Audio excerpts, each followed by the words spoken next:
जय श्री कृष्णा। राधे राधे दोस्तों, आप सभी को मोक्षदा एकादशी की हार्दिक शुभकामनाएं। आप सभी पर भगवान विष्णु अपनी कृपा सदैव बनाए रखे। आज की वीडियो में हम सुनेंगे मोक्षदा एकादशी की व्रत कथा और साथ ही आरती। तो आप सभी लोग हमारे साथ जुड़े रहिएगा और वीडियो को पूरा जरूर देखिएगा। मार्गशीर्ष मास के शुक्ल पक्ष की एकादशी तिथि को मोक्षदा एकादशी के नाम से जाना जाता है। कुछ स्थानों पर इसे मोक्षदा ग्यारस या बैकुंठ ग्यारस भी कहते हैं। मोक्षदा का अर्थ होता है मोक्ष को देने वाली। इस एकादशी के दिन ही भगवान श्री कृष्ण जी ने अर्जुन को भगवत गीता का उपदेश दिया था। इसलिए इस एकादशी को गीता जयंती के रूप में भी मनाया जाता है। जो भी मनुष्य इस एकादशी का व्रत रखता है और इसकी पावन कथा को सुनता है, वह स्वयं तो मोक्ष पाता ही है, साथ ही साथ उसके पितृ बंधु और सगे संबंधी सभी लोगों को मोक्ष की प्राप्ति होती है।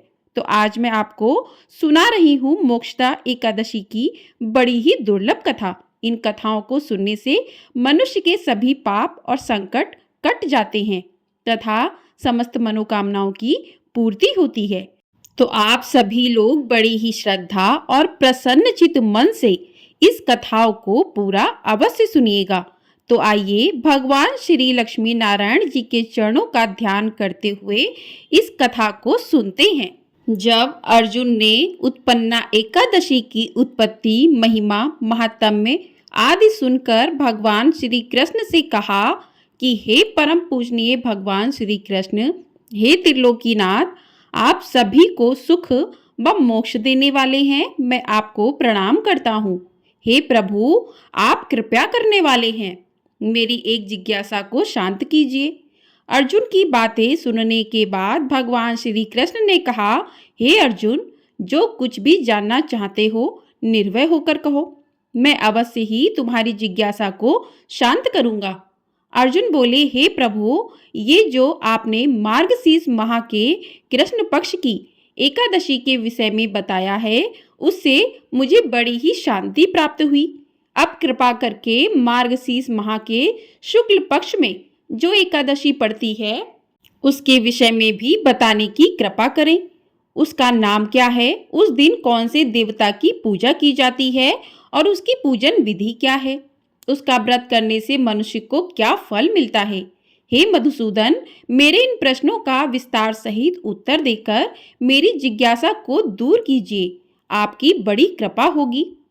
अर्जुन की जिज्ञासा सुनकर श्री कृष्ण बोले, हे अर्जुन, तुमने बहुत ही श्रेष्ठ प्रश्न किया है, इसलिए तुम्हारा यश संसार में फैलेगा।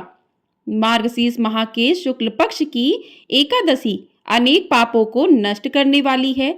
संसार में इसे मोक्षदा एकादशी के नाम से जाना जाता है।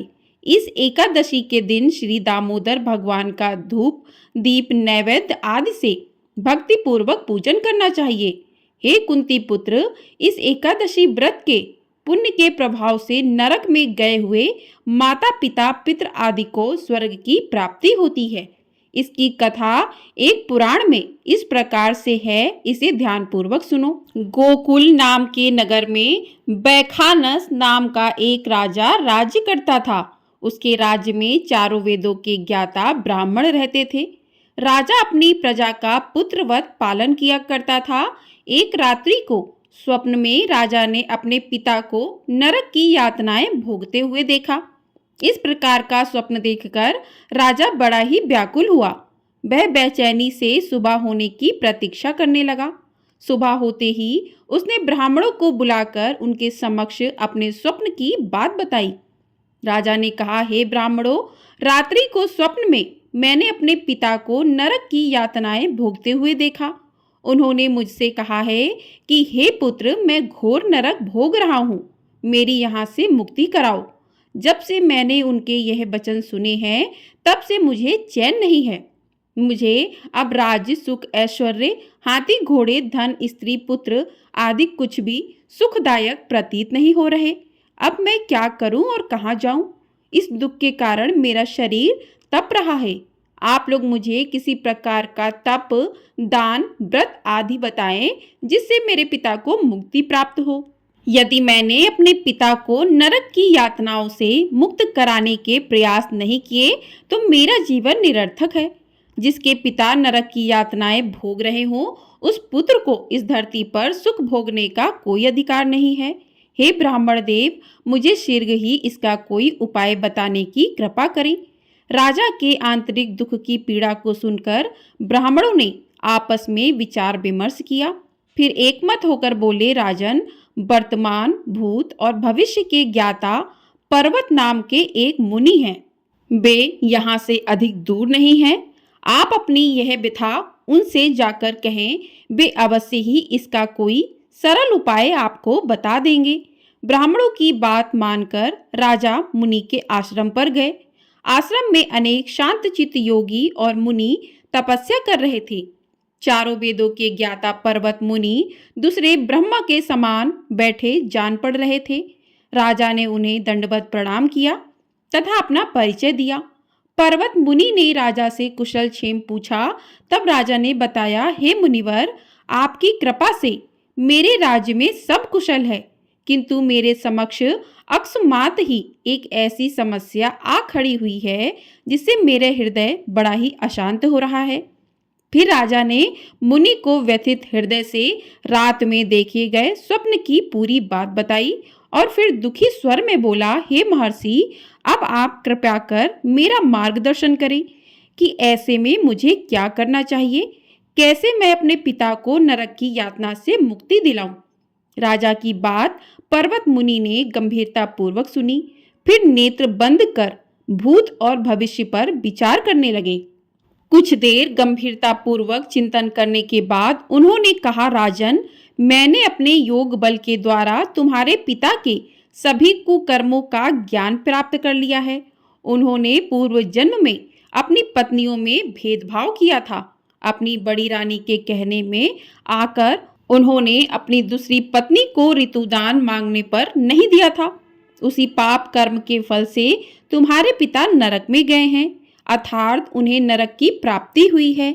यह जानकर बैखानस ने याचना भरे स्वर में कहा कि हे ऋषिवर, मेरे पिता के उद्धार का आप कोई उपाय बताने की कृपा करें। किस प्रकार वे इस पाप से मुक्त होंगे। इस पर पर्वत मुनि बोले, हे राजन, मार्गशीर्ष मास के शुक्ल पक्ष में जो एकादशी होती है उसे मोक्षदा एकादशी कहते हैं। यह मोक्ष प्रदान करने वाली है। आप इस मोक्षदा एकादशी का व्रत करें और उस व्रत के पुण्य को संकल्प करके अपने पिता को अर्पित कर दें।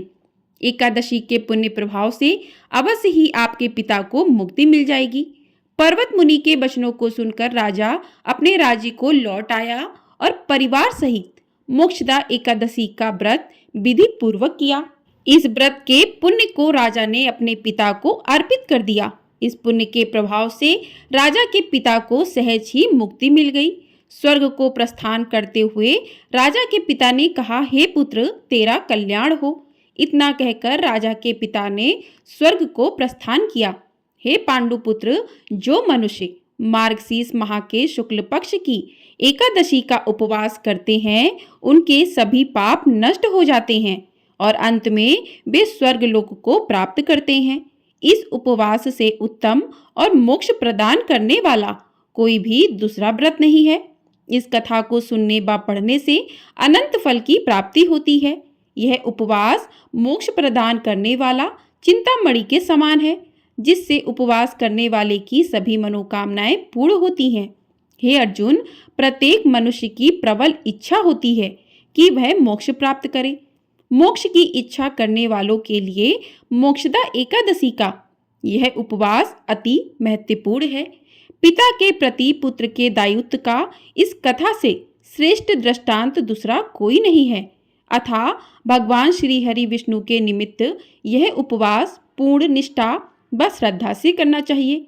यह पिता के प्रति भक्ति और दूसरों के लिए पुण्य अर्पित करने की श्रेष्ठ और पवित्र कथा है। इसका उपवास केवल उपवास करने वाले मनुष्य का ही नहीं, अपितु उसके पितरों का भी भला करता है।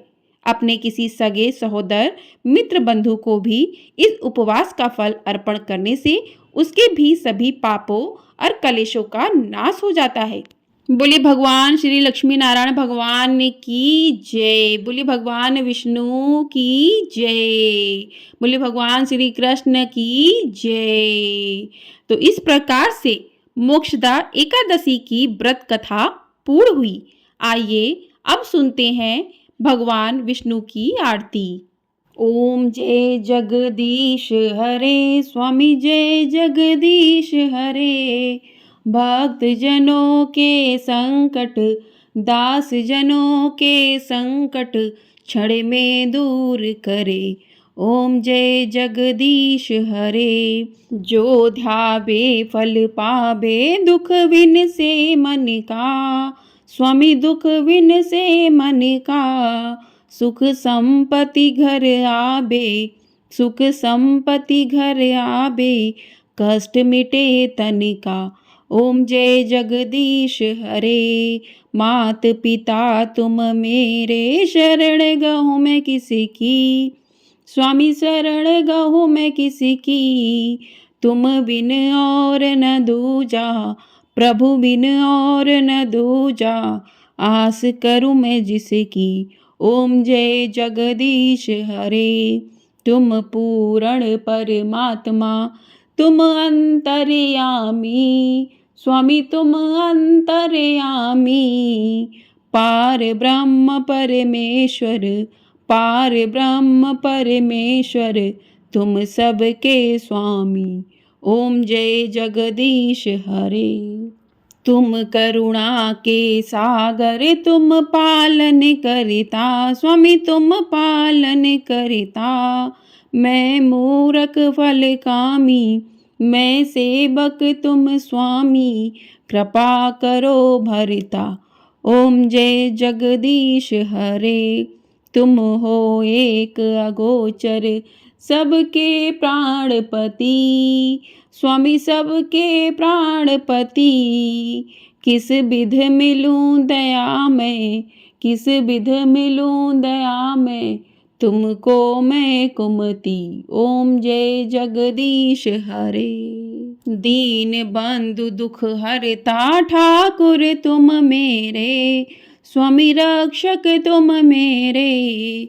अपने हाथ उठाओ, अपने शरण लगाओ, द्वार पड़ा तेरे। ओम जय जगदीश हरे। विषय विकार मिटाओ, पाप हरो देवा। स्वामी कष्ट हरो देवा।